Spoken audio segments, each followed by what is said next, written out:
Assalamualaikum warahmatullahi wabarakatuh. Bismillahirrahmanirrahim. Alhamdulillahi rabbil alamin.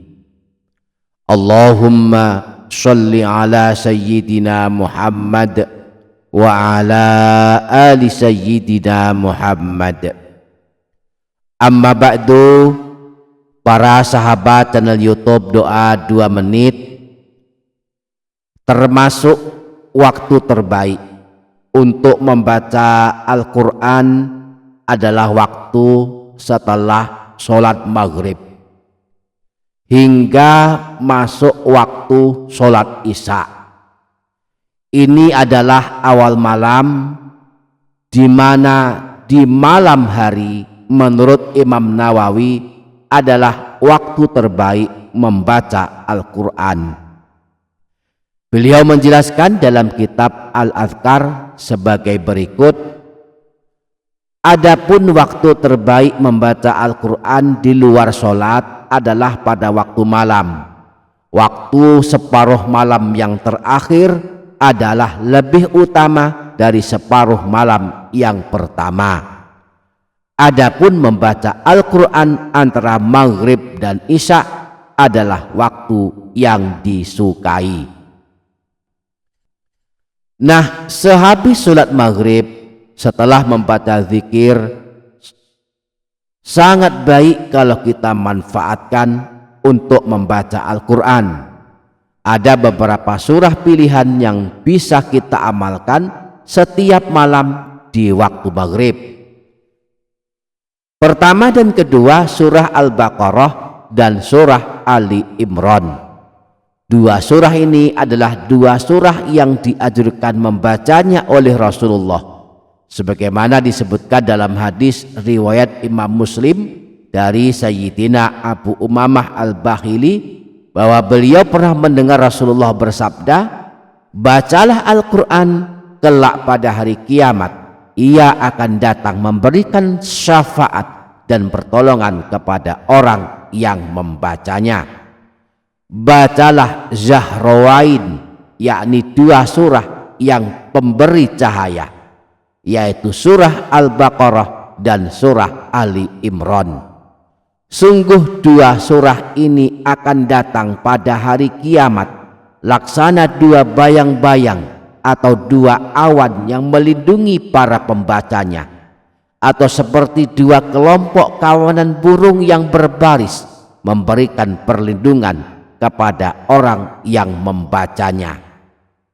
Bacalah surah Al-Baqarah, sebab membacanya adalah keberkahan, meninggalkannya adalah kerugian dan penyesalan, dan tidak akan terkalahkan oleh para tukang sihir. Nah, selain surah Al-Baqarah dan surah Ali Imran, kita juga boleh memilih tiga surah pilihan lainnya, yaitu surah Yasin, surah Tabarak, dan surah Al-Waqi'ah.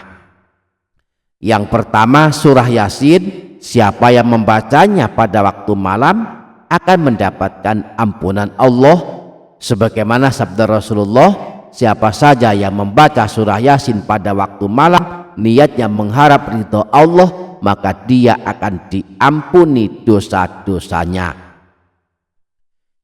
Yang kedua surah Tabarak, hanya 30 ayat, namun kelak pada hari kiamat akan menolong orang yang membacanya setiap malam, sebagaimana disabdakan Rasulullah, suratun minal Qur'ani mahiya illa thalathuna ayatan khosomat al sahibiha hatta adkholathul jannata wahiyya suratu Tabarak. Sebuah surah dalam Al-Quran terdiri dari 30 ayat akan membela orang yang membacanya sehingga ia masuk ke dalam surga. Surah tersebut adalah surah Tabarak. Sedangkan yang ketiga surah Al-Waqi'ah, surah penyelamat dari kemiskinan. Siapa yang merutinkan membacanya setiap malam, maka dia tidak akan ditimpa kemiskinan selama-lamanya. Rasulullah pernah mengabarkan, man qara'a suratal waqi'ah fi kulli lailatin lam tusbahu faqatun abadan. Barang siapa yang melazimkan mengamalkan surah Al-Waqi'ah setiap malam, maka tidak akan mengalami kemiskinan selama-lamanya. Jika kita tidak mampu membaca surah Al-Baqarah dan surah Ali Imran, karena dua surah ini sangat panjang, ada sekitar 5 juz semuanya, atau jika kita tak sempat pula membaca 3 surah pilihan, surah Yasin, surah Tabarak, dan surah Al-Waqi'ah, maka alternatif lainnya kita membaca Al-Quran sebanyak 100 ayat setiap malam.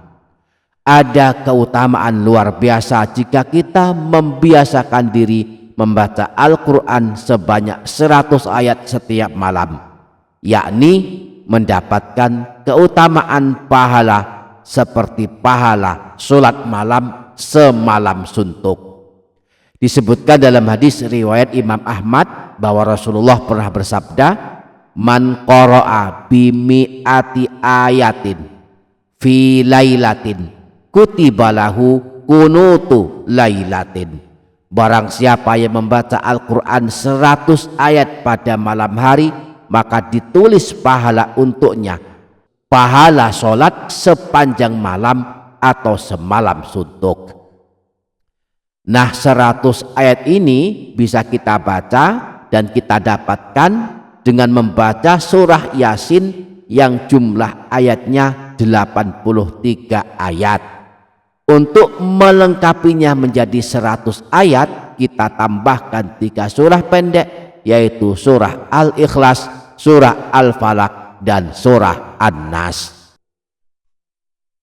Mari kita biasakan diri sehabis sholat maghrib untuk membaca Al-Quran. Kita tidak hanya diampuni dosa kita, juga mendapatkan kemudahan dalam urusan rezeki, dan kelak pada hari kiamat kita mendapatkan pertolongan dan syafaat dari Al-Quran. Semoga kita dimudahkan mengamalkannya, amin ya rabbal alamin. Demikian para sahabat, semoga dapat difaham dan dapat diamalkan, semoga bermanfaat. Wassalamualaikum warahmatullahi wabarakatuh.